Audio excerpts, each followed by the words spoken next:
This episode of Spooky Scary Poetry is brought to you by Party City.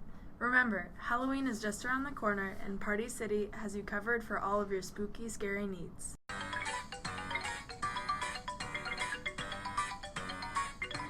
I'm Caitlin. I'm Maddie. I'm Sarah. And I'm Kat. This week we will share and scare you with Poe's problematic passing.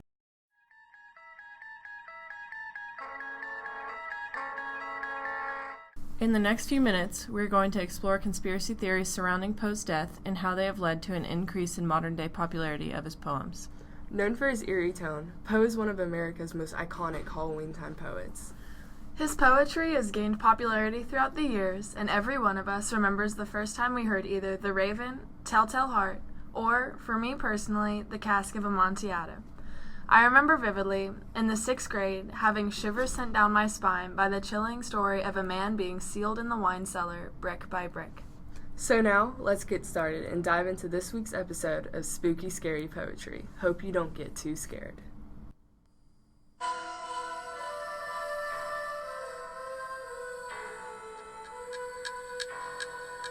The Raven. Once upon a midnight dreary, while I pondered weak and weary over many a quaint and curious volume of forgotten lore, while I nodded, nearly napping, suddenly there came a tapping, as of someone gently rapping at my chamber door. "'Tis some visitor," I muttered, "tapping at my chamber door. Only this and nothing more." Distinctly I remember it was in the bleak December, and each dying ember wrought its ghost upon the floor. Eagerly I wished the morrow. Vainly I had sought to borrow from my book surcease of sorrow, sorrow for the lost Lenore, for the rare and radiant maiden whom the angels name Lenore, nameless here forevermore. After setting up sad, eerie circumstances for the narrator of the poem, Poe continues to describe a situation where the narrator feels haunted by a raven who continually repeats nevermore. The narrator struggles with feelings of loss and abandonment, feelings which you will soon find out may be connected to Poe's death. It was a dark and cold night when Poe stumbled upon his old friends from years and years ago. All he could think about was getting home and going to sit in front of the fire, but his friends would not have it. They begged him to come join them for drinks, and after a great deal of convincing, he finally agreed. They went to a local bar and started drinking. Poe, however, could not handle his alcohol well, so after just one glass of champagne, he became madly drunk. In his drunken state, he decided it was time to go home, and his friends were too drunk to notice him leaving. He stumbled out of the bar, leaving his friends for the dark and lonely streets. However, he was not alone. Footsteps and shadows followed him wherever he went. He turned a corner into an alley to escape these noises, a decision that would cost him his life. The shadows turned into people, and before he knew it, he was thrown down onto the wet pavement with multiple large men on top of him, violently beating him until he could no longer even try to fight back. The men robbed Poe of any belongings that were on him, and as soon as they came, they were gone. Poe was left alone on the pavement of the alley to fight for his life throughout the cold night.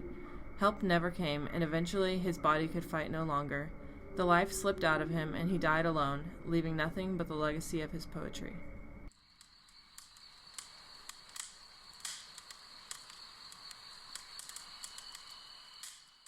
Poe once fell in love with a beautiful young girl named Elmira Shelton. The two came from different worlds, she from wealth and fortune, and he from a more humble background. Their love persisted anyways, and the sweethearts continued seeing each other despite her family's protests, Elmira even inspiring some of his poems. She and Poe desperately wanted to marry, and knowing her family's disapproval, the sweethearts slipped away to Philadelphia to marry in secret. Her brothers, when they found out, however, became enraged. Elmira's brothers, red-faced with anger, set out to hunt down Poe. Poe, scared out of his mind, ran away and disguised himself in a stranger's clothing. During his escape to Richmond, where he wanted to reunite with Elmira, Poe was caught by the brothers, who beat him to his death.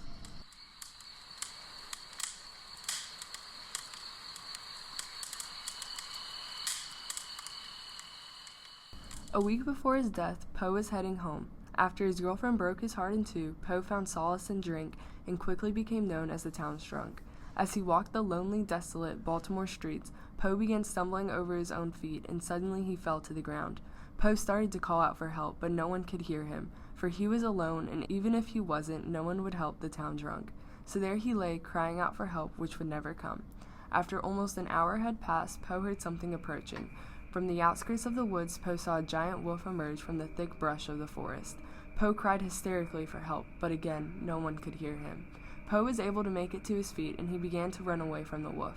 However, the wolf caught up and bit Poe's leg. With an empty bottle, Poe hit the wolf's head, and whimpering, the wolf ran back into the night. The week following, Poe had tremors, hallucinations, and cold sweats.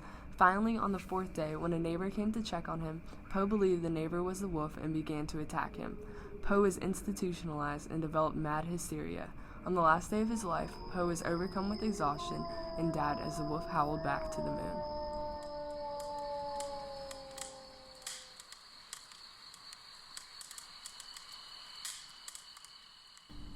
On Election Day in 1849, Edgar Allan Poe strolled through the streets of Baltimore, headed to Ryan's Fourth Ward polls. Exercising your right to vote may be a little bit of a scary hot topic right now. However, at the time of Poe's death, it was downright dangerous. Not yet famous for his work as a poet, Poe seemed to any onlooker as an average Joe, which is why he fell victim to the vulgar practice of cooping. Merely 3 blocks from the bar, Poe was so looking forward to drinking a glass of whiskey after casting his ballot. A man in a dark trench coat approached Poe. The man was average-looking enough, if not a little sad, due to the shadow cast over his face by his top hat and the metal cane supporting his limp. Suddenly, the man's limp disappeared, and the handle of the cane made contact with Poe's head. Our favorite Halloween poet awoke sometime later in a musty, dusty cellar. He faded in and out of consciousness as he heard eerie voices discussing his fate. The man in the trench coat reappeared, demanding Poe follows his orders. He insisted Poe submit multiple ballots under different names, and for each ballot submitted, Poe would be rewarded with a drink.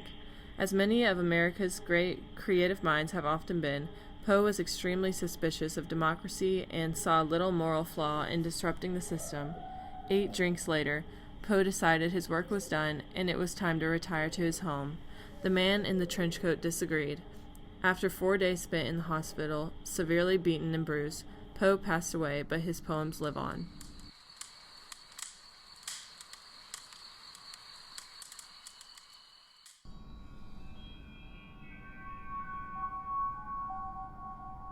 In the greenest of our valleys, by good angels tenanted, once a fair and stately palace, radiant palace, reared its head. In the monarch thought's dominion, it stood there. Never seraph spread opinion over fabric half so fair. Banners yellow, glorious, golden, on its roof did float and flow.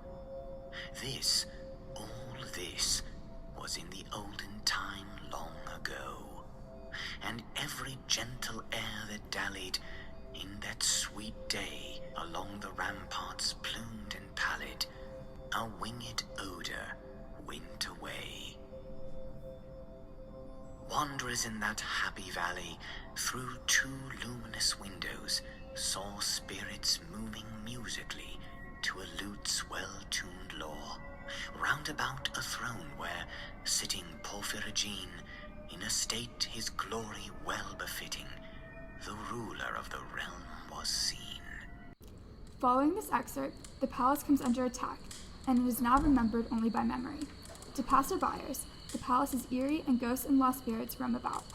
Although the poem starts out reveling in the palace's beauty, Poe creates a shift in the poem which includes destruction, death, and hauntings. In each of Poe's death stories, Poe died gruesome and horrible deaths. Although no one truly knows which one of these stories are true, it can be assumed that he did not have an easy death whatsoever. Whether beating, murder, rabies, or cooping, Poe suffered. To be honest, I don't know which one I would choose to go by. Each one sounds terrible. What's interesting is that horrible things also occurred to the characters in his poetry.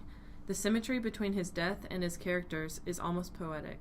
For example, in The Telltale Heart, the character is dismembered and hidden under the floorboards, and in The Cask of Amontillado, the character is hung by chains and trapped in brick and mortar. Each of these stories almost foreshadows Poe's problematic passing. Gruesome stories led to a gruesome death for this poet. So how did all this lead to his fame in the poetry world? From what I remember, Poe died without a dime to his name. That's true. When Poe was alive, he didn't make any money off of his poetry. Instead, he was known as a literary critic instead of a poet or writer, and his poetry was actually more popular in Europe than in the United States. Perhaps the details, or lack thereof, of his gruesome death helped spark the modern-day popularity of his work. And that makes sense, actually, because a lot of middle and high school teachers use his obscure death to help grab their students' attention. It adds mystery. Nowadays, conspiracy theories are super popular, and they bring in a lot of views on YouTube videos analyzing them. I feel that the conspiracy theories surrounding Poe's death have helped draw in a new generation of people interested in his work. Regardless of the generation, I doubt Poe's modern-day fame will ever end.